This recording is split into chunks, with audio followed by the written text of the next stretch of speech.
শীতের আগে জমজমাট একটা শীতের প্রস্তুতি নিলাম আপুদের রিকোয়েস্টের আজকের ব্লগটি। আশা করি আজকের ব্লগটি আপনাদের কাছে ভালো লাগবে।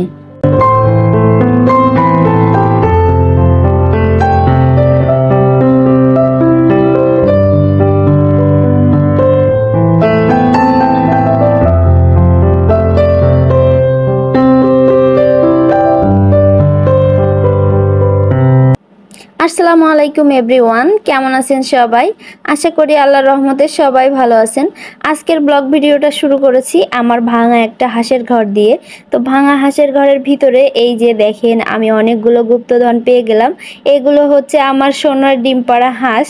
প্রতিদিন যদি এতগুলা ডিম হয় তাহলে ভাবেন তো কতটা ভালো হবে। আসলে এই ডিমগুলো একদিনের না, এই ডিমগুলো 2 দিনের। তো এই যে আমি এই ডিমগুলো এখন উঠিয়ে নিচ্ছি, নিয়ে আমি এখন সুন্দর করে এগুলো ধুয়ে নেব। আগে পরিষ্কার পানি দিয়ে ধুয়ে পরিষ্কার করে নিয়ে তারপরে আমি এটা ভিম লিকুইড দিয়ে সুন্দরভাবে ধুয়ে নেব। তো আজকের ভিডিওটি যারা যারা শুরু করেছেন প্লিজ একটা লাইক দিয়ে দিবেন। তো আপনাদের কেন মনে থাকে না লাইক দিতে? আমি মনে করে দিলাম আজকে লাইক দেওয়ার কথা। প্লিজ একটা লাইক দিয়ে ভিডিওটি কন্টিনিউ করবেন। আর যারা প্রথম আমার চ্যানেলটি ভিজিট করছেন, আমার ব্লগ ভিডিওর কোনো একটা অংশ যদি একটুও ভালো লেগে যায় প্লিজ আমার চ্যানেলটি সাবস্ক্রাইব করে আমার চ্যানেলের সাথেই থেকে যেতে পারেন। আর যারা অলরেডি কাজগুলো করেছেন তাদেরকে তো অসংখ্য অসংখ্য ধন্যবাদ। তো এই যে আমি সুন্দর করে ডিমগুলো নর্মাল পানি দিয়ে আগে ধুয়ে নিয়েছি, তারপরে ভিম লিকুইডের পানি দিয়ে সুন্দর করে আমি ধুয়ে নেব। তো এখন আমি চলে যাব এগুলো নিয়ে ঘরে। আর শীতের জন্য একটা ফাটাফাটি প্রস্তুতি নিয়েছি, সেটাই আপনাদেরকে শেয়ার করব।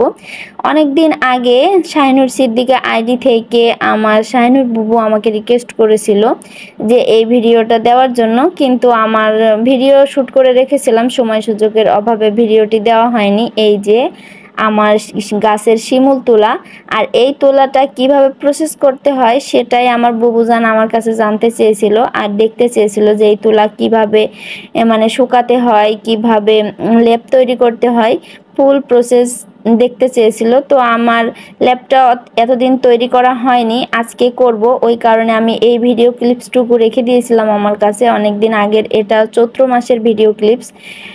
তো এখন আপনাদের সাথে শেয়ার করছি। এই যে এটা গাছের তোলা, গাছ থেকে পেড়ে নিয়ে এসে 2 দিন এভাবে রাখা হয়েছে।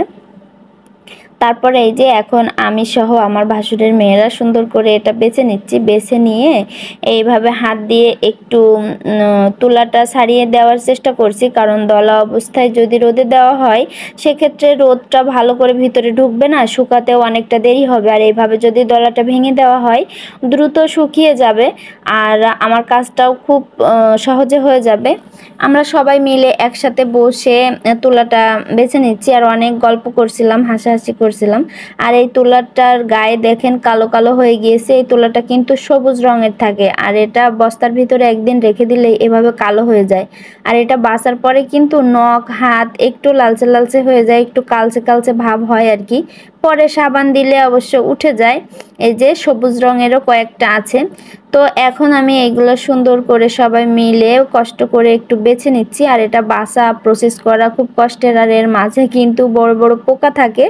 তো ওই পোকাগুলো যখন বের হচ্ছিল বাচ্চারা একটু চেঁচামেচি করছিল, তারপরেও আবার সবাই মিলে আমরা বেছে নিয়েছি আর কি। কমেন্টের মাধ্যমে অবশ্যই জানাতে কেউ যেন ভুল করবেন না যে কে কে এই তুলোর প্রসেসটা দেখেছেন বা কে কে গাছ থেকে তুলা কিভাবে পেড়ে কিভাবে কি করা লাগে এটা দেখেছেন, অবশ্যই কিন্তু আমাকে জানাবেন। এই যে আমি রোদে শুকাতে দিয়ে দিয়েছি, আর এটা কিন্তু শুকালে এতটা হালকা হয়, একটু হালকা বাতাসেই কিন্তু উড়ে যাবে। ওই জন্য আমি এর উপরে একটা মশারি দিয়ে চারিপাশ থেকে চাপা দিয়ে রেখেছি যাতে এটা উড়ে কোথাও না যেতে পারে। আর এটার যে খোসাটা বের হয়েছে ওই যে ওই পাশে রোদে দিয়ে দিয়েছি, ওটা দিয়ে ভাত রান্না করা যাবে কিংবা ধান সিদ্ধ করা যাবে।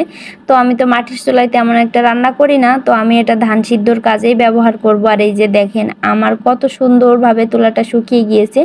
আর তোলাটা ধরতে যে এত নরম লাগে যে কখনো ধরেননি সে হয়তো বুঝতে পারবেন না। ছোট কচি মুরগির ছানা হাতে নিয়ে ধরতে যেমন ভালো লাগে এই তুলাটাও কিন্তু সেম ওইভাবে ধরতে অনেক ভালো লাগে। আর যাদের অ্যালার্জির সমস্যা আছে তাদের ক্ষেত্রে এই তুলা নাড়াচাড়া করাটা কিন্তু অনেক কষ্টের। আমার অ্যালার্জির সমস্যা, অনেক কষ্ট হয়, তারপরও ভালো লাগে। আর এই তুলা কিন্তু বাজারে কিনতে গেলে অনেকটা দামও নেয়, সেক্ষেত্রে আমার যেহেতু গাছ আছে এগুলো তো আমি ফেলে দেব না, কষ্ট হলেও এগুলো আমাকে প্রসেস করতে হবে।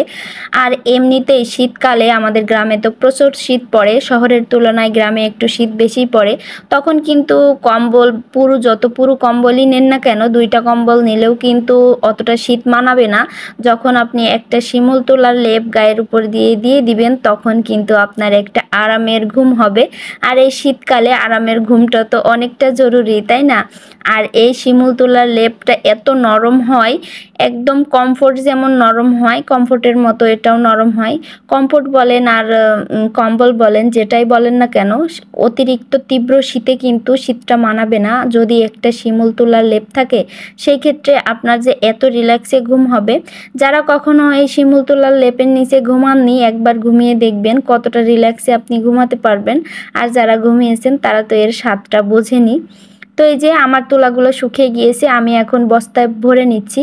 আর এটা কিন্তু আমি সবটা উপর থেকে মশারি সরিয়ে দিইনি, অল্প একটু জায়গায় মশারি সরিয়ে দিয়ে এইভাবে আমি তুলাগুলো ভরে নিচ্ছি। যদি সব সরিয়ে দিই একটা ছোট বাতাস আসলেও আমার তুলাগুলো সব উড়ে যাবে। এই জন্য আমি অল্প অল্প করে আগলা করে করে আমি এই তুলাটা ভরে নেব। এখানে আমার টোটালে 5 বস্তা তোলা হয়েছে। আমি অনেকগুলা লেপ তৈরি করেছি, দাঁড়ান সেই প্রসেসটাও আপনাদেরকে দেখিয়ে দিচ্ছি আমি কিভাবে লেপটা তৈরি করলাম। এই যে আমি সব বস্তাগুলোই তোলা ভরে নিয়েছি, এখন আমি এগুলো রেখে দিয়েছি। আর এতদিন পরে এই যে কয়েকদিন আগে হচ্ছে আমি লেপগুলো বানালাম। আমি লেপ যে তৈরি করব সেই মানুষটাই খুঁজে পাচ্ছিলাম না, এটা তো অনেক কষ্টের কাজ, আমি কখনো করিনি। আর আমি তো একা পারবও না, সেই জন্য আমি একটু দেরি হলো। তারপরে এই যে একটা খালাকে খুঁজে পেলাম, তো খালা আমার এই যে লেপটা সেলাই করে দিচ্ছে। এখানে আমি মোট টোটাল 4টা লেপ সেলাই করছি, তো 3টা ওনাকে দিয়ে করাইছি আর একটা আমি শিখেছি, মানে প্র্যাকটিস আর কি বলতে পারেন। উনি সেলাই করছিল, ওনার পাশে বসে বসে আমিও আবার শিখে নিয়েছি, কারণ এটা ব্যক্তি জীবনে আমার অনেকটা উপকারে আসবে।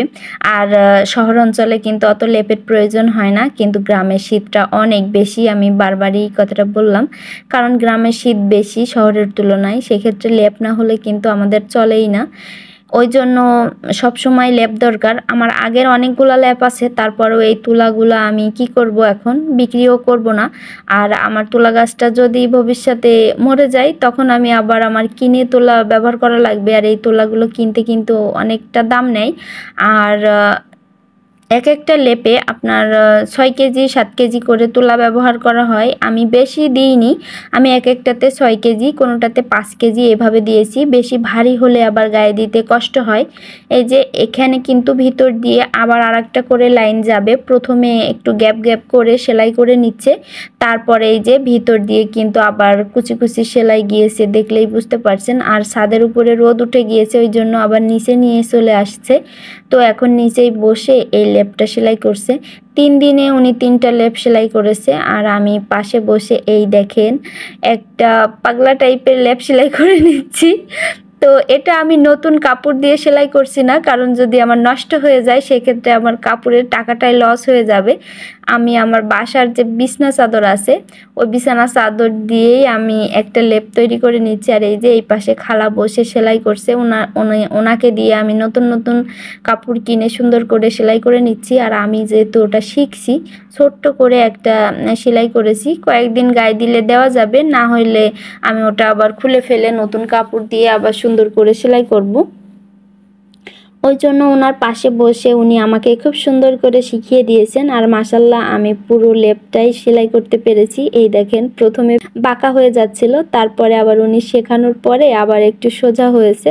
তো ফাইনালি আমি লেপটা সেলাই করতে পেরেছি, এটাই আমার অনেকটা আনন্দের, কারণ নিজে নিজে কোনো কাজ করতে পারাটা আমার অনেক বেশি ভালো লাগে। আর আমি সচরাচর মহিলারা যেসব কাজ করে আমার শেখার অনেক আগ্রহ, আমি ইনশাল্লাহ সব কাজই পারি। আমি একা একা মুড়ি ভাজা থেকে শুরু করে সব কাজই করতে পারি মাশাল্লাহ, এটা আপনাদের দোয়া বলতে পারেন।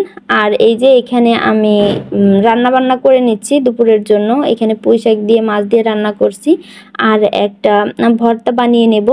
আর সব সময় কিন্তু ঝোলের তরকারি ভাত ভাজি মাংস এগুলো খেতে ভালো লাগে না, ভর্তা হলে কিন্তু শীতের সময় অনেকটা জমে যায়। তো এখানে আমি কাঁচামরিচের ভর্তা করব। তো মরিচগুলো একটু ফুলো, মানে একটু ঝাল কম আর কি। এই মরিচগুলো অনেকগুলো নিয়ে নিয়েছি, আর রসুন পেঁয়াজ কুচি করে নিয়েছি। তো এটা আমি কড়াইতে অল্প পরিমাণে তেল দিয়ে সুন্দর করে ভাজা ভাজা করে নিয়ে এখানে আমি চিংড়ি শুটকি দিব আর কালো জিরা দিব।